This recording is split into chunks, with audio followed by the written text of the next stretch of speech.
आज मेरी लाडली बहनें भी अब बैठी हुई है।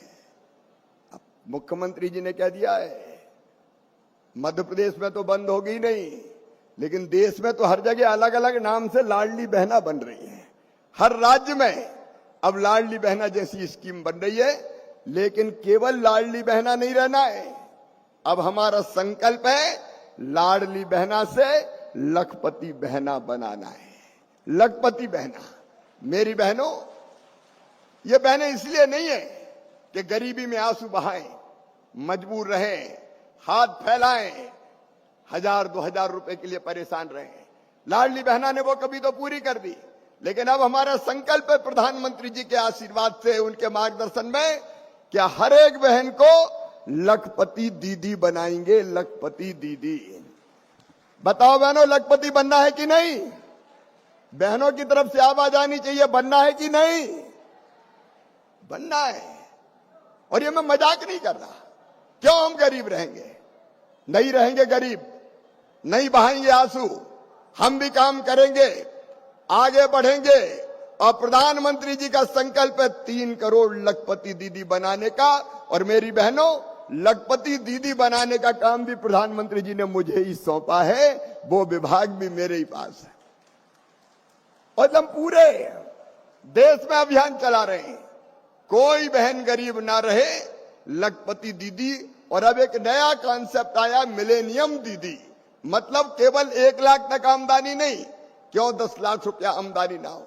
और इसलिए आजीविका मिशन के माध्यम से मेरी बहनों कई गतिविधियां और प्रारंभ होने वाली है। हमारा संकल्प पूरा होगा, बहनों की गरीबी करके, बहनों की गरीबी दूर करके, उस अभियान में भी हम लगे हुए हैं। और उसके साथ साथ मैं प्रधानमंत्री जी को धन्यवाद देता हूं। बहनों को तो हम आगे बढ़ाएंगे ही, लखपति दीदी बनाने के लिए और कई तरह की योजनाएं हम प्रारंभ कर रहे हैं। कई और नई योजनाएं आपके सामने आएगी। लेकिन गरीबी पूरी तरह से दूर करना है तो कुछ काम और करने, जैसे जिन गरीबों के पास पक्का मकान ना हो, उनका पक्का मकान बनना चाहिए कि नहीं बनना चाहिए? तो मरी मरी आवाज में मत बोलो, बताओ बनना चाहिए कि नहीं? और इसलिए प्रधानमंत्री जी के आशीर्वाद से 11 लाख से ज्यादा मकान प्रधानमंत्री आवास योजना के मध्य प्रदेश में भारत सरकार ने दिए हैं।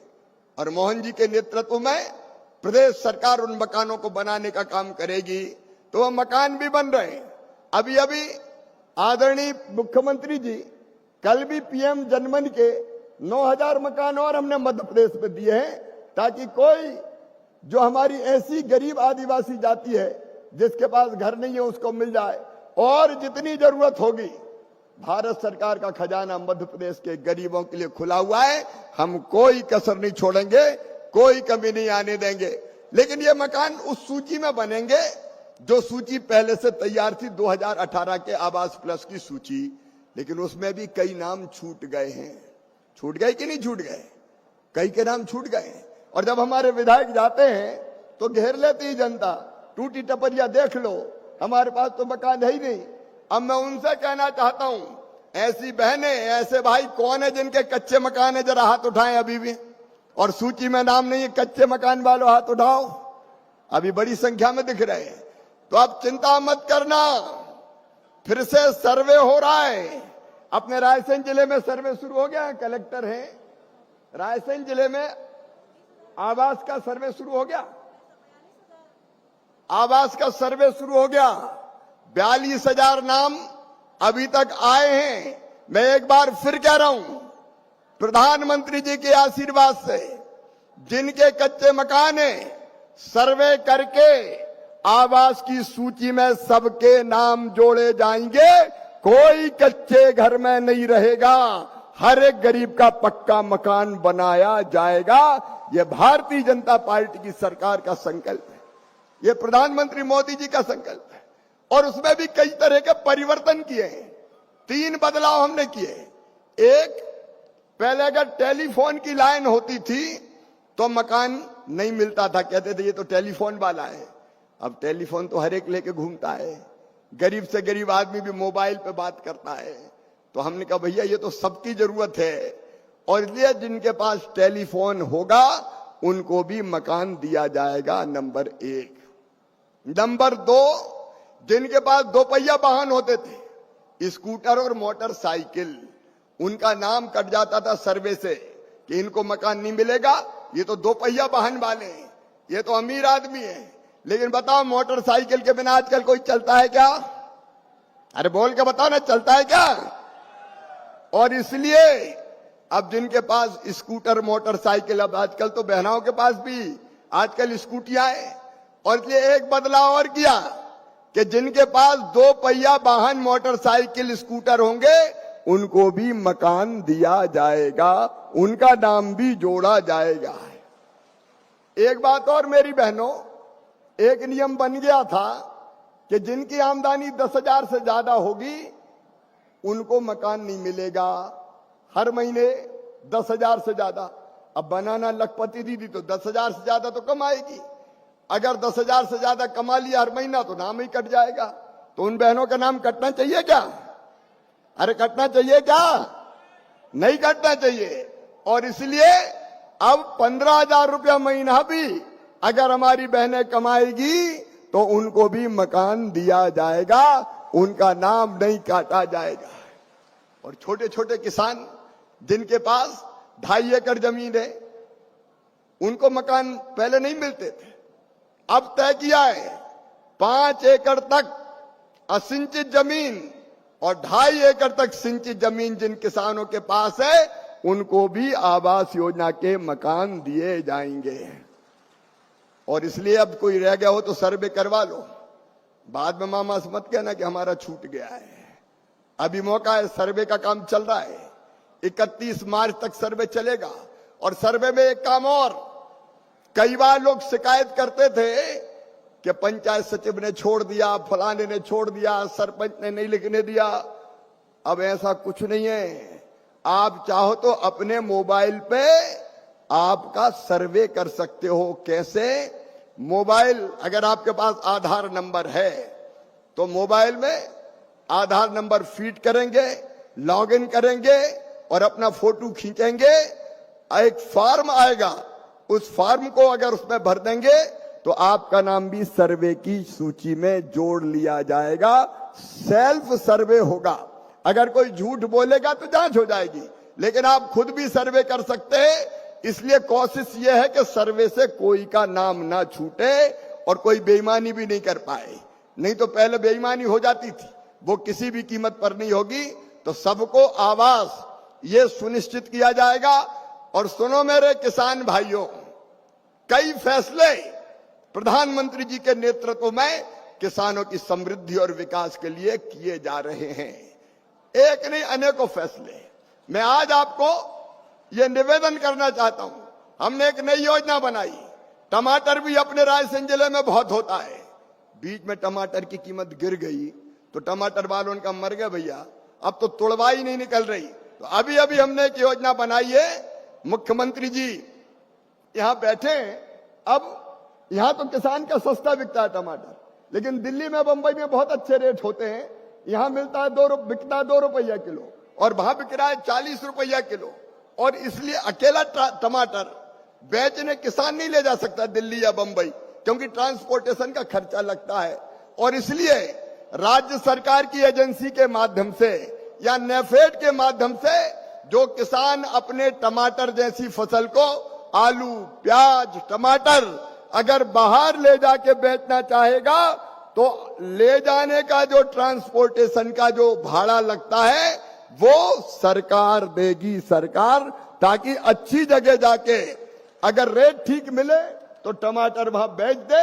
राज्य सरकार और केंद्र सरकार इस योजना को क्रियान्वित करेगी। अभी मुख्यमंत्री जी शिवपुरी जिले के किसानों को डिमांड आई थी तो 1000 मीट्रिक टन टमाटर उनका खरीद के ले जाने की केंद्र सरकार ने अनुमति दी है। वैसे ही सुन लो भैया, तुअर, मसूर, उड़द जितनी पैदा होगी सबकी सब एमएसपी पर खरीदी जाएगी, एक दाना नहीं छोड़ेंगे हम, एक दाना। पूरी खरीदी की हम गारंटी देते हैं, एक एक दाना खरीदा जाएगा। अभी हमने फैसला किया, मसूर आयात हो रही थी बाहर से, जिसके कारण मसूर के रेट गिर रहे थे। अब हमने तय किया कि मसूर बाहर से आएगी तो उस पर हम इंपोर्ट ड्यूटी लगाएंगे, ताकि बाहर से ज्यादा ना आ पाए और हमारे किसान की मसूर सस्ती ना हो पाए, चना सस्ता ना हो पाए, उसको ठीक दाम मिल जाए। तो ऐसे जितने भी उपाय हो सकते हैं किसानों के कल्याण के लिए, वो भी भारत सरकार मोदी जी के नेतृत्व में कर रही है। किसानों की भलाई और कल्याण में हम कोई कसर नहीं छोड़ेंगे। गरीब, किसान, नौजवान, अब इन्वेस्टर समिट के लिए मैं मुख्यमंत्री जी को बधाई देना चाहता हूं। जिस व्यापक पैमाने पर तैयारी हुई है, सचमुच में अभिनंदनीय है। वो रोजगार के अवसर के लिए अनेकों प्रयत्न हमको करने पड़ेंगे।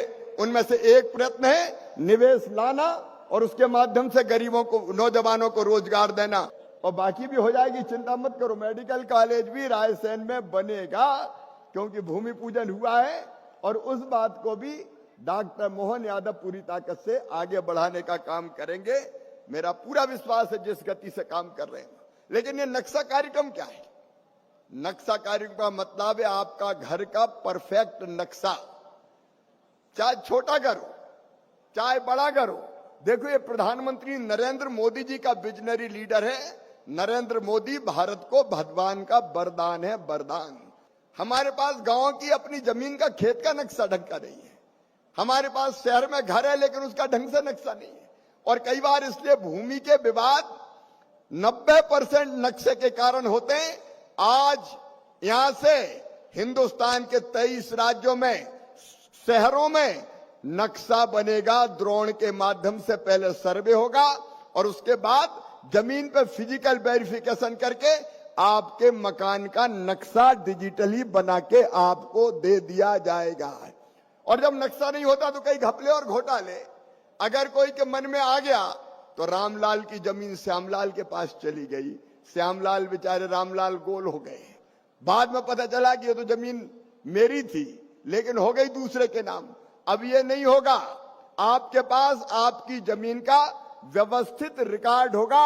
ये डिजिटली लैंड रिकॉर्ड अपडेट करना एक क्रांति है जो नरेंद्र मोदी जी के नेतृत्व में हो रही है। इसलिए प्रधानमंत्री नरेंद्र मोदी जी का मैं फिर अभिनंदन करता हूं।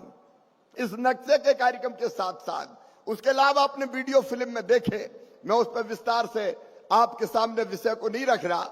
लेकिन दूसरा कार्यक्रम और जो पूरे मध्य प्रदेश में आज लॉन्च कर रहे हैं, आप बताओ मेरे बहनों और भाइयों, बिना पानी के हमारा काम चल सकता है क्या? ऐसे मरी आवाज में नहीं चल सकता है क्या? जल जीवन का आधार है और जल और जमीन से ही हमारी जिंदगी है। पानी तो बचेगा ही। किसान भाइयों, प्रधानमंत्री जी का अभिनंदन मैं फिर करना चाहता हूं। डॉक्टर मोहन यादव जी का भी अभिनंदन करता हूं। कैन और बेतवा, अब दोनों नदी जुड़ेगी और कैन जिसका ज्यादा पानी है बेतवा में आएगा और रायसेन जिले की जमीन में भी सिंचाई करेगा। भारत माता की एक ही बात। मुख्यमंत्री जी यहां बैठे हुए हैं। कैन और बेतवा से रायसेन और विदिशा का बड़ा इलाका सिंचित होगा। वाटर सेट के माध्यम से भी हम कई जल संरचनाएं बनाएंगे।